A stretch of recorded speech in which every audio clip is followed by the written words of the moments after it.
vraiment gàcce ngaalaama suñu gendarme yi ak suñu militaires yi fa ne suba ngoon dans des conditions difficiles ñu ngi góorgóorlu pour que orpaillage bi vraiment du doon loo xam ni day yàq foofu surtout que am na benn honorable député bu ko wax sànq dafa am ay étrangers yu bari yu fay ñëw dafa bari étranger ak malheureusement nag tous les trafics yi muy générer le grand banditisme bon malheureusement comportement sax yoo xam ni rafetu la wax yi fay am mais loolu au-delà des efforts que nous faisons au niveau national bon xaw nañ ñu ko reprocher à un certain moment parce que dañoo dem joxante loxo ak suñu mbokk maliens yi dugguñu ci li maliens yi di def pour lutter contre le terrorisme demuñu foofu ne dañuy ànd ak ñoom lutter contre le terrorisme defuñu loolu dañ leen a wax ne frontière bi ñoo ko bokk mu neex ñu wala mu naqari ñu frontière bi. ñun ñoo ko bokk 5 minutes hein. Il reste 5 minutes. Ouais. Voilà donc dañ ko war a toppatoo ñun ñaar et puis Mali ak Sénégal di def ay patrouilles conjointes ku nekk sa côté mais dañ koy coordonner bon temps yi passé suñu mbokk Maliens dañoo amoon ay jafe-jafe yoo xam ni dafa leen a jël ñu nekk feneen ba peut-être amuñu woon temps pour ñëw def ay patrouilles mais bis bu leen ko yàlla may c'est sûr que patrouilles yooyu day continuer bon mise en œuvre concept armée-nation damay wax ne lu baax la concept armée-nation bokk na ci li nga xam ni mooy suñu fierté ñun sénégalais mooy suñu fierté ñun forces armées mais il faut que tamit li may wax rek ñu fexe am un bon équilibre entre l'engagement qui est attendu de nous dans le développement socio-économique qui est très important mais également le fait qu'on attend de nous que nous soyons prêts à mener des batailles le jour qu'on nous appellera pour aller mener des batailles. Et ça, si vous êtes trop engagé dans des activités qui ne sont pas opérationnelles, il se peut que vous perdiez votre préparation opérationnelle, votre aptitude opérationnelle, au point que le jour qu'on aura besoin de vous pour aller défendre l'intégrité territoriale du Sénégal, protéger les populations et leurs biens,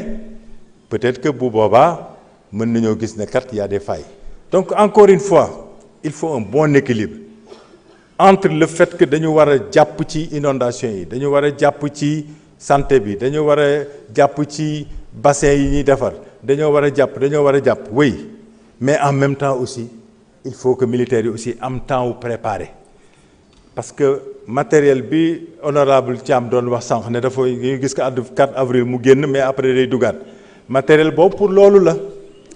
matériel boobu c'est pas pour gérer malheureusement les questions de sécurité publique c'est un matériel souvent de guerre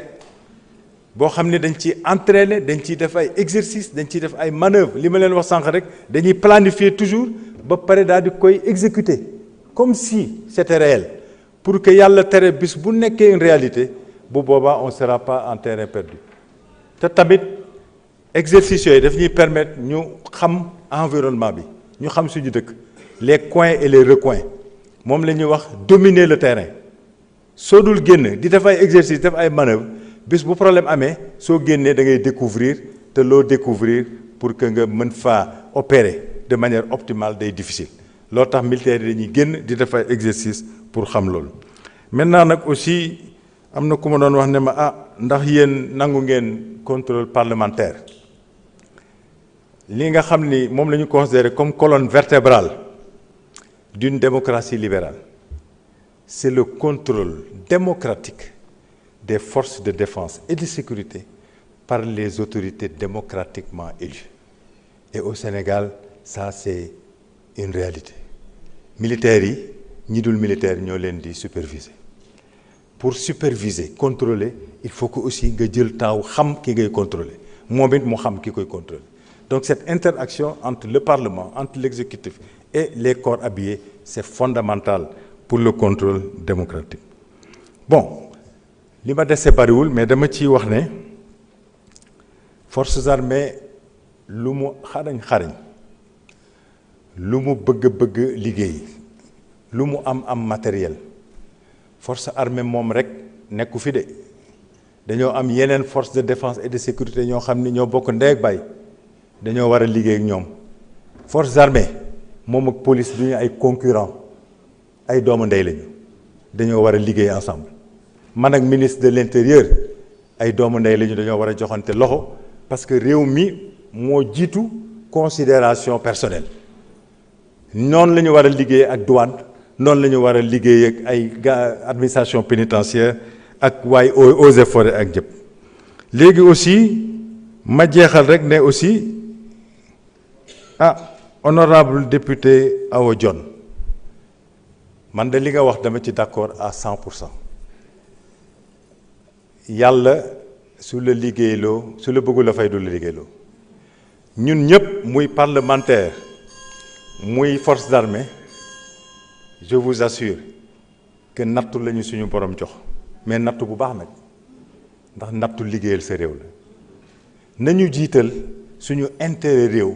ci suñu ay considération personnelle soo ko defee dama koy wax tout le temps waa force armée dama leen di wax liggéey leen bu leen seet ku leen gërëm bu leen seet ku leen félicité liggéey leen seen diggante ak seen borom sama papa dafa ma doon wax ne ma Biram soo defee dara lu baax suñu borom loo def xam na ko loo xalaat xam na ko suñu borom su gisee li ngay def beneen témoin booy wut rek yaa ngi perdre sa temps yàlla suñu borom yàlla nañu xiir ci liggéeyal suñu réew jiital suñu intérêt réew ci toute autre considération ku xamoon li nekk ci liggéeyal sa réew kenn du la ci jiitu parce que liggéeyal sa réew jaamu yàlla gënu ko mais ku xamoon aussi li nekk ci lor sa réew di nga ko moytu ndax soo loree sa réew yaa ngi lor ay millions de personnes en même temps damay ragal ne bala ngaa dem mën nga koo gis de donc nañu moytu loolu maa ngi leen di sant di leen gërëm merci beaucoup.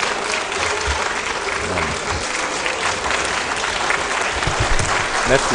beaucoup jërë ngeen jëf merci.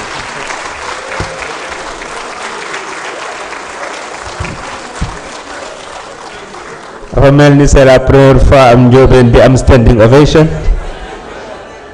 dañuy jox kàddu gi Cheikh Diba ministre des finances et du budget mu ñëw indi ay tontu ci yenn préoccupations yi donc monsieur le ministre vous avez 10 minutes. Je vous remercie monsieur le président de l'Assemblée nationale, monsieur le ministre des Forces armées.